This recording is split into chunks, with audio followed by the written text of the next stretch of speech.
Hello बच्चों। तो आज हम लोग मैथ्स में चैप्टर नंबर 5 शुरू करें, जो चैप्टर का नाम है इंट्रोडक्शन टू यूक्लिड ज्योमेट्री। देखो, ये जियोमेट्री जो कहते हैं, जियोमेट्री मीन्स क्या पता है? आप लोगों का मैथ्स में ये सब्जेक्ट आता था, 9th स्टैंडर्ड तक आप लोगों ने जियोमेट्री पढ़ी है ना। तो जब भी जियोमेट्री का नाम लो तो आपके माइंड में काफ़ी सारे इमेजेस आ जाते हैं, वही ना, लाइन, पॉइंट, रे, लाइन सेगमेंट्स, ये सब चीज़ें आती है कि नहीं? स्क्वायर, ट्राइंगल, रेक्टेंगल, क्वाड्रिलेटरल्स, ये सब जियोमेट्री में आते हैं। लेकिन पता है एक्चुअली जियोमेट्री इसे नहीं कहते। जियोमेट्री का रियल मीनिंग क्या पता है? ये जियोमेट्री है ना, वो दो वर्ड से बना हुआ है। एक जियो, जियो मीन्स कहते हैं अर्थ, हमारी जमीन, अर्थ। और मेट्री, मेट्री मीन्स कहते हैं मेजरमेंट, मतलब कि हमारे अर्थ का मेजरमेंट करना। कि मेजरिंग ऑफ अर्थ, या समझो कि भाई ज़मीन को मापने के लिए कोई भी चीज़ को बनाते वक्त जब मेजरमेंट किया जाता है ना, जैसे जब कोई घर तैयार करना हो तो घर तैयार करने के लिए पूरा मेजरमेंट नहीं किया जाता, कितना बड़ा घर बनेगा, कितना जो है वो उसमें फ्लोर होंगे, कितनी उसकी लेंथ ब्रीथ होगी। तो इन सब के लिए एक्चुअली ये जियोमेट्री का यूज़ होता है। इसकी शुरुआत कोई आज की नहीं है। जियोमेट्री वो आज से लाखों करोड़ों साल पहले भी होता था। कि आज से जो है वो इतने सालों पहले हमारे इंडिया में जो हड़प्पा सिविलाइजेशन थी, हड़प्पा सिविलाइजेशन, या तो फिर जो है वो मोहनजोदड़ो जो सिविलाइजेशन थी, तो ऐसे सिटीज़ में भी इतने परफेक्टली घर बनाए गए थे और पूरा का पूरा शहर तैयार किया गया था। तो वो सब जियोमेट्री के अकॉर्डिंग ही तैयार किया गया था। आपके ये पहले इमेज में है ना, हमारा पुराना मोहनजोदड़ो जो है वो सिविलाइजेशन, वो सिटी का ये एक फ़ोटो है। अब तो वो सिटी बिल्कुल नहीं है, लेकिन बहुत पुरानी ये मोहनजोदड़ो सिटी थी, कि जो सिटी इतनी परफेक्टली बनाई गई थी। इस सिटी में जो रोड बनाए गए थे वो सब रोड एक दूसरे के पैरेलल थे, एक दूसरे को राइट एंगल पे इंटरसेक्ट करते थे। कि इनमें जो सब घर बनाए गए थे ना, वो सब घर भी एकदम परफेक्टली हाइट टू हाइट बनाए गए थे, एक ही हाइट के सब घर। इनमें जो भी ब्रिक्स यूज की जाती थी ना, जैसे आप इमेज में ये सब ईंटें देख रहे हो, ब्रिक्स देख रहे हो, तो ये सब ब्रिक्स भी सेम साइज की बनाई जाती थी। तो देखो, उस वक्त भी इन सब के मेजरमेंट के लिए जियोमेट्री का यूज होता था। फिर आगे चल के हमारे इंडिया में इस जियोमेट्री का और भी ज़्यादा जो है वो डेवलपमेंट हुआ। ठीक है ना, इसका डेवलपमेंट और भी ज़्यादा हुआ। फिर दूसरी कंट्रीज़ भी इन चीज़ों का यूज़ करने लगी, कि हाँ कोई भी चीज़ तैयार करो तो ऐसे मेज़रमेंट करके तैयार करो, जैसे जैसे नहीं, परफेक्ट मेज़रमेंट से होनी चाहिए। तो ऐसे जो है वो तैयार करने लगे। लेकिन अभी भी इंडिया और दूसरे देशों में ये जो तैयार होता था ना, जैसे मोहनजोदड़ो, और उनमें उनमें भी परफेक्टनेस नहीं थी। ठीक है, एकदम परफेक्ट नहीं था। मतलब सबसे ज़्यादा सही यूज़ जो पहले के टाइम में, अगर कहीं कोई जो करते थे ना, ये जियोमेट्री का जो यूज़ करते थे, तो वो थे बेबीलोनियंस और इजिप्शियंस। जो बेबीलोन कंट्री में या तो इजिप्ट कंट्री में ये जियोमेट्री का बहुत सही तरह से यूज़ किया जाता था। पता है, बेबीलोन और इजिप्ट में ना ऐसे पिरामिड बनाए जाते हैं। अब ये दूसरे फोटो में देख रहे हो कि ऐसे ये पिरामिड्स बनाए जाते थे, एकदम बड़े से पिरामिड, ट्राइंगल शेप के पिरामिड। ये पिरामिड एकदम परफेक्ट शेप और साइज के होते थे। आप इमेजिन तो करो कि उस वक्त तो कोई मशीनें भी नहीं थी, कोई टेक्नोलॉजी नहीं थी, कोई कंप्यूटर नहीं था, फिर भी ये पूरा का पूरा परफेक्ट ट्राइंगल बनाना, कि इसमें जो है वो इस ट्राइंगल में ये दोनों साइड एकदम सेम होनी चाहिए, ये तीसरी भी, ये कैसे इक्विलेटरल ट्राइंगल बनाते हैं वो, कि परफेक्ट हाइट का होना चाहिए। अब जैसे वहाँ पर एक जो है वो ये क्या कहते हैं पिरामिड है, उस पिरामिड के सामने एक ऐसी ये इमेज बनाई है, ये जो दूसरी मूर्ति देख रहे हो ना, फेस टाइप, ये उस पिरामिड से काफ़ी किलोमीटर दूर है। ये इमेज ऐसी है, लेकिन उस पिरामिड से काफ़ी किलोमीटर दूर है। इतनी किलोमीटर दूर भी ये इमेज कैसे बनाई गई है कि उस पिरामिड के बिल्कुल बीच में आती हो। देखो उसके आसपास ये ब्लू कलर के सर्कल बने हुए हैं, ऐसे इमेजिनरी, कि जिससे पता चलता है कि ये पिरामिड के बिल्कुल बीच में ये इमेज बनाई गई है। तो कितना सही मेजरमेंट, कितना परफेक्ट मेजरमेंट वो इजिप्ट के लोग करते थे। तो समझो कि भाई जियोमेट्री की रियल डेवलपमेंट जो था ना वो इन इजिप्ट से शुरुआत हुई थी, बेबीलोन और इजिप्ट जैसी कंट्रियों ने। उसके बाद धीरे धीरे जो है वो इसका और डेवलपमेंट हुआ, दूसरे देशों ने भी फिर इसको अप्लाई किया। जैसे ग्रीस कंट्री थी, ग्रीस कंट्री के जो ग्रीक पर्सन थे ना, उन्होंने फिर इनको मैथमेटिक्स में ऐड किया। मैथमेटिक्स सब्जेक्ट में ये जियोमेट्री का ऐड हुआ। जैसे उस वक्त एक ग्रीक मैथमेटिशियन थे, ग्रीक मैथमेटिशियन, ठीक है, जिनका नाम था थेल्स। थेल्स सुनना, ये हिस्ट्री है। ग्रीक मैथमेटिशियन थेल्स थे कि जिन्होंने इनके जियोमेट्री के जो भी टर्म्स आते हैं ना उनको परफेक्टली प्रूफ करने लगे, उनका प्रूफ जो है वो ढूंढने लगे कि जिससे उसको मैथमेटिक्स में यूज़ करने लगे। जैसे पहले इजिप्ट के लोग थे ना, वो लोग जियोमेट्री का यूज़ करते थे लेकिन बस यूज़ करते थे। ये चीज़ कैसे बनी, क्यों बनी, उनके रीज़न कोई फाइंड नहीं करता था, कोई प्रूव नहीं करता था उन चीज़ों को। वो प्रूव करना किसने शुरुआत की? ग्रीस कंट्री के लोगों ने, ग्रीक लोगों ने, जिनमें थेल्स थे। उसके बाद थेल्स के ही जो है वो एक स्टूडेंट थे पाइथागोरस। पाइथागोरस थे कि जिन्होंने भी इसका डेवलपमेंट करना शुरुआत की जियोमेट्री का। और जियोमेट्री के बहुत सारे थियरम्स बनाए उन्होंने, बहुत सारे रूल्स बनाए उन्होंने जियोमेट्री के, ठीक है ना, पाइथागोरस। और फिर उसके बाद वो चीज़ें कंटिन्यू चली, दूसरे बहुत सारे मैथमेटिशियन ने जियोमेट्री का डेवलपमेंट किया, अलग अलग रूल्स बनाए। लेकिन उसके बाद आए यूक्लिड, हमारे चैप्टर का ही नाम है पता है, यूक्लिड जियोमेट्री। तो उसके बाद यूक्लिड है। यूक्लिड थे ना, उन्होंने पूरे वर्ल्ड में तब तक, उस टाइम तक जितनी भी जियोमेट्री में प्रोग्रेस हुई थी ना, जो भी जियोमेट्री के बारे में चीज़ें ढूंढी गई थी ना, उन सब को एक बुक में उन्होंने लिखा। यूक्लिड ने जियोमेट्री की सभी चीज़ें ढूंढकर एक बुक में लिखी और उस बुक को उन्होंने नाम दिया एलिमेंट। क्या नाम दिया? एलिमेंट नाम दिया। उन्होंने इस बुक को जो है वो 13 एलिमेंट्स में डिवाइड किया था, 13 पार्ट जियोमेट्री के। और वो पार्ट को इतने डिटेल में लिखा था कि उन 13 पार्ट में हर एक पार्ट पर एक एक बुक लिखी जा सकती है, इतनी डिटेल में उन्होंने लिखा था। तो मतलब समझो कि जियोमेट्री की रियल शुरुआत जो थी ना वो ये यूक्लिड ने की थी। यूक्लिड ने जियोमेट्री के अकॉर्डिंग डेफिनेशंस दी, एक्सियम्स दिए, पोस्टुलेट्स दिए, ये सब यूक्लिड्स ने बनाए थे। मतलब क्या हम लोग समझे उसमें कि अब यूक्लिड की जियोमेट्री पढ़े। सबसे पहले कुछ डेफिनेशंस पता है कि जियोमेट्री में जो भी चीज़ें आती है ना, अब आपके मैथ्स वाइज के जैसे लाइन, पॉइंट, स्क्वायर, सर्कल, ये सब, इनमें से कुछ चीज़ें ऐसी होती है कि जिनको परफेक्ट डेफिनेशन के साथ समझाया जा सकता है, उसकी डेफिनेशन दे सकते हैं। लेकिन कुछ चीज़ें ऐसी होती हैं कि जिसको डेफिनेशन हम लोग नहीं दे सकते। तो यूक्लिड ने इन चीज़ों को डिवाइड किया कि एक डिफाइंड टर्म्स और दूसरे अनडिफाइंड टर्म्स। कौन से? डिफाइन एंड अनडिफाइंड, कि जिसकी आप लोग डेफिनेशन दे सको ना वो डिफाइंड टर्म्स कहलाते हैं, और जिसकी आप डेफिनेशन नहीं बना सको उसको अनडिफाइंड टर्म्स कहते हैं। जैसे देखो कि अगर मैं स्क्वायर की बात करूं तो स्क्वायर को डिफाइंड टर्म में आता है, उसकी डेफिनेशन दे सकते हो, अ फिगर ऑफ 4 साइड या a figure of equal 4 side is called square. चारों साइड इक्वल हो तो वो स्क्वायर कहलाता है, ऐसी डेफिनेशन दे सकता है ना। लेकिन जियोमेट्री में आता है जैसे पॉइंट, क्या आता है? पॉइंट आता है। आप पॉइंट की डेफिनेशन दे के बताओ कि एक पॉइंट की क्या डेफिनेशन होगी, बनेगी? उसकी कोई डेफिनेशन बनेगी पॉइंट की? नहीं बनेगी ना। तो वो किस में आता है पता है? वो अनडिफाइंड टर्म्स में आता है। तो इसीलिए कितनी सारी जियोमेट्री की चीज़ें हैं जिसमें से जिसकी डेफिनेशन बना सको तो वो यूक्लिड ने डिफाइंड टर्म बनाया उसको, मतलब उसको कहा ये डिफाइंड टर्म्स हैं।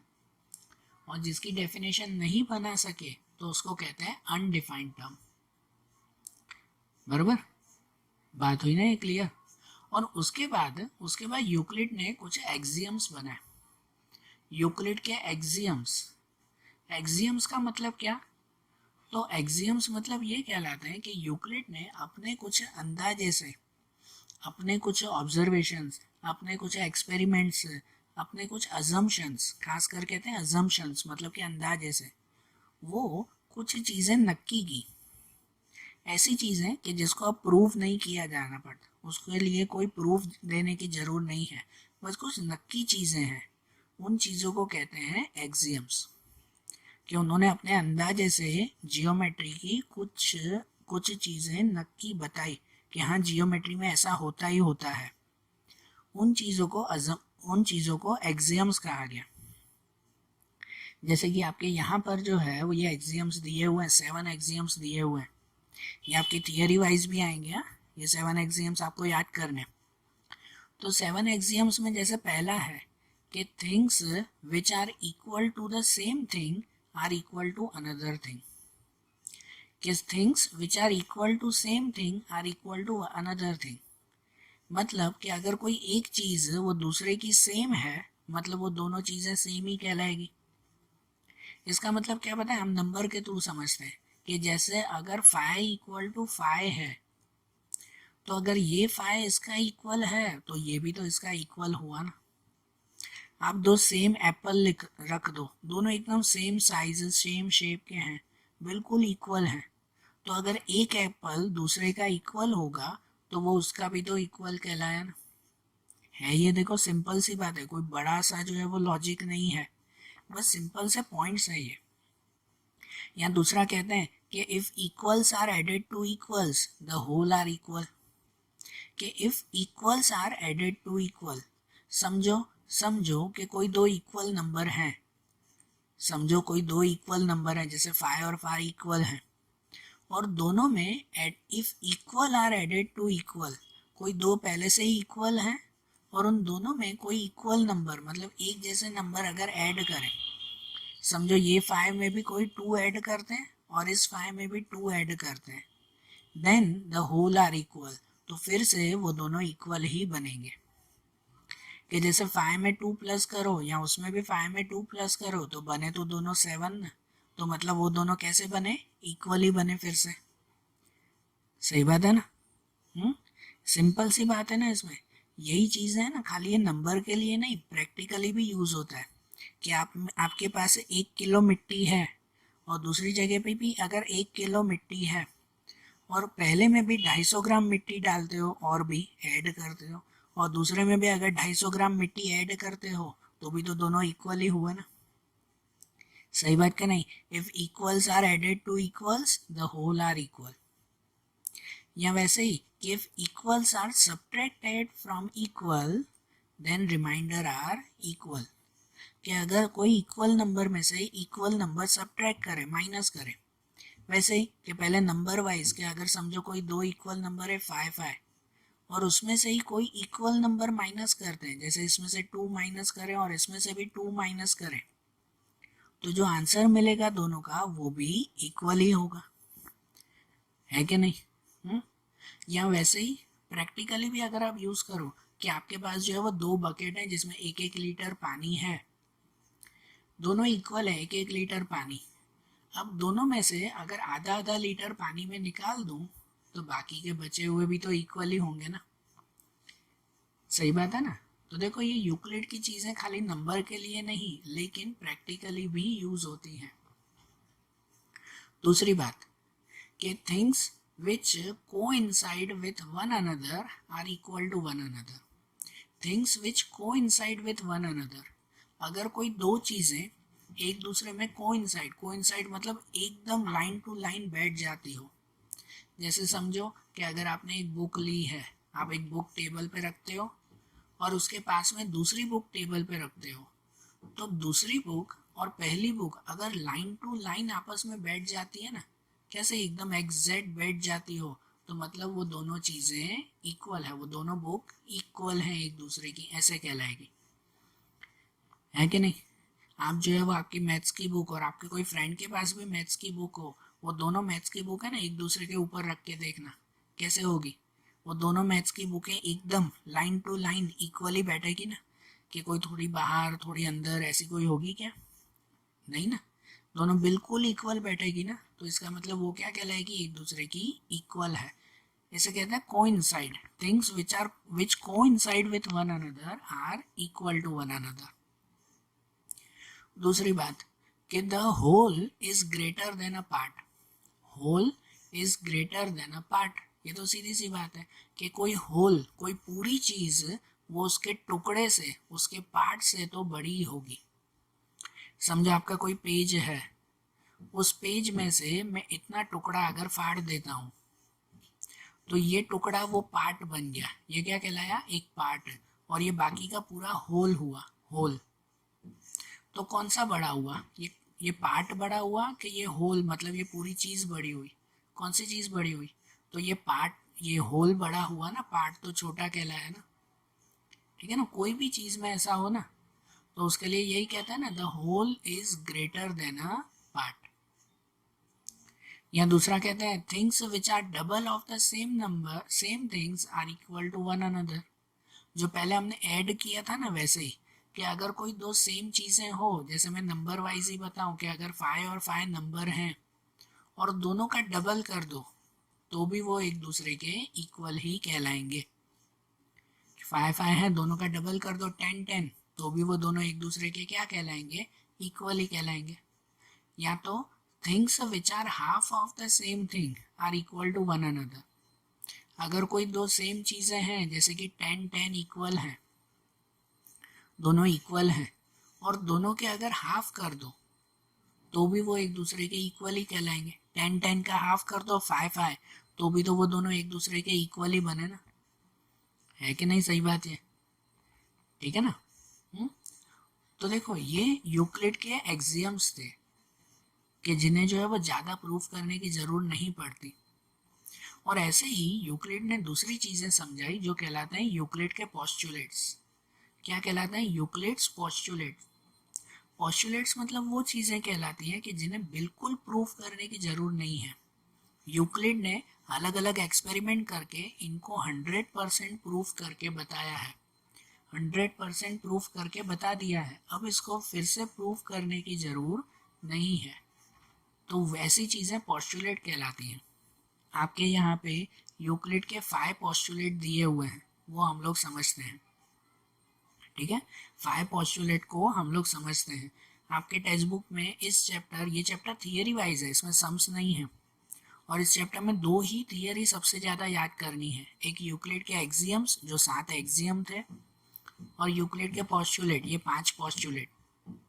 जैसे कि देखो हम लोग पहला पोस्टुलेट देखें, लिखा हुआ है कि अ स्ट्रेट लाइन में be drawn from any one point two any other point, कि कोई अगर एक पॉइंट हो, one point, and any other point, कोई दूसरा पॉइंट हो, तो इन दो पॉइंट में से एक स्ट्रेट लाइन हम लोग बना सकते हैं, बना सकते हैं ना, सीधी सी बात है ना, कि कोई एक पॉइंट एंड अदर पॉइंट, दूसरा पॉइंट हो, तो ये वन पॉइंट और अदर पॉइंट में एक स्ट्रेट लाइन बन सकती है, बन सकती है ना।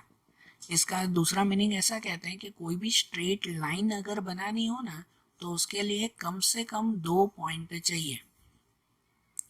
एक पॉइंट में से सीधी लाइन नहीं बनती, स्ट्रेट लाइन नहीं बन सकती, हो सकता है ना क्रॉस भी हो। कहते हैं स्ट्रेट लाइन बनाने के लिए कम से कम कितने पॉइंट चाहिए होते हैं, तो कम से कम उसके लिए 2 पॉइंट चाहिए, है कि नहीं। और अगर 2 पॉइंट हो ना तो इन 2 पॉइंट में से एक ही लाइन बनेगी, दूसरी कोई भी लाइन ऐसी नहीं बनेगी कि जो इन दोनों को ज्वाइन कर सके। मैं कोई दूसरी लाइन अगर ऐसे बनाऊं तो क्या ये लाइन दोनों को ज्वाइन कर रही है, नहीं ना। ये याद रखना कि 2 पॉइंट को ज्वाइंट करती हुई एक ही लाइन बनेगी, ठीक है। ये पहला पोस्टुलेट। फिर दूसरा पोस्टुलेट आता है कि terminated line can be produce indefinitely. A terminated line, terminated किसे कहते हैं, कि अगर कोई लाइन हो ना, उस लाइन के दोनों तरफ एरो बना हुआ हो, दोनों तरफ एरो हो, तो उसे टर्मिनेटेड कहते हैं। आप लोग पहले भी ये लाइन बनाते थे ना कि जिसमें दोनों तरफ एरो हो, दोनों तरफ एरो नहीं हो ना, सीधी लाइन हो ना, तो उसे तो लाइन सेगमेंट कहते हैं। अगर सिर्फ एक ही तरफ एरो बना हुआ हो ना तो उसे रे कहते हैं, पता है ना, पहले ज्योमेट्री में पढ़ते थे हम लोग। तो अब उनके बारे में नहीं, हमें ये लाइन को पढ़ना है। अ टर्मिनेटेड लाइन मतलब जिसमें ये दोनों साइड एरो हो। तो इन लाइन को लिखा हुआ है कि दे प्रोड्यूस्ड इनडिफाइनेटली। प्रोड्यूस इनडिफाइनेटली मतलब उसे जितना चाहे उतना आगे हम लोग बढ़ा सकते हैं, ठीक है ना। इन लाइंस को जितना चाहे उतना आगे बढ़ा सकते हैं, कहते हैं ना, इनडिफाइनेटली ये पॉइंट्स आगे ही आगे बढ़ते रहेंगे। समझ आ रही है बात? जो लाइन सेगमेंट होता है ना, लाइन सेगमेंट यहाँ ख़त्म हो जाएंगे, इसके आगे नहीं बढ़ेंगे। लेकिन अगर टर्मिनेटेड लाइन हो तो वो इनडिफाइनेटली जितनी दूर चाहे उतनी दूर वो लाइन जा सकती है। ये दूसरा पोस्टुलेट। तीसरा पोस्टुलेट आता है कि a circle can be drawn with any centre and any radius. सही बात है ना, कोई भी सेंटर लेकर, कोई भी सेंटर से और कोई भी रेडियस से हम लोग सर्कल बना सकते हैं ना। कहीं पर भी एक सेंटर ले लो और उससे समझो मैंने 5 सेंटीमीटर का रेडियस लिया, वर्तुल से मापते हो ना आप, 5 सेंटीमीटर का रेडियस लिया तो 5 सेंटीमीटर के रेडियस से वो बना सकते हो ना आप, ऐसा है कि नहीं? तो ये पॉइंट आता है ना, circle can be drawn with any centre and any radius. उसके बाद एक पोस्टुलेट आता है जिसे कहते हैं all right angles are equal to one another. All right angles are equal to one another. सही बात है कि राइट एंगल्स मतलब जो 90 का एंगल होता है, कि कोई भी अगर 90 का एंगल हो ना, ऐसे कहलाता है ना 90 का एंगल, तो कितने भी 90 के एंगल्स बनाओ वो सभी एंगल एक दूसरे के इक्वल होंगे। सही बात है यार, इक्वल ही तो होंगे, 90 तो होंगे सब। कि 90 का कोई भी एंगल बनाओ वो सब क्या कहलाएंगे, इक्वल ही कहलाएंगे। बरोबर, ये बात हो गई ना।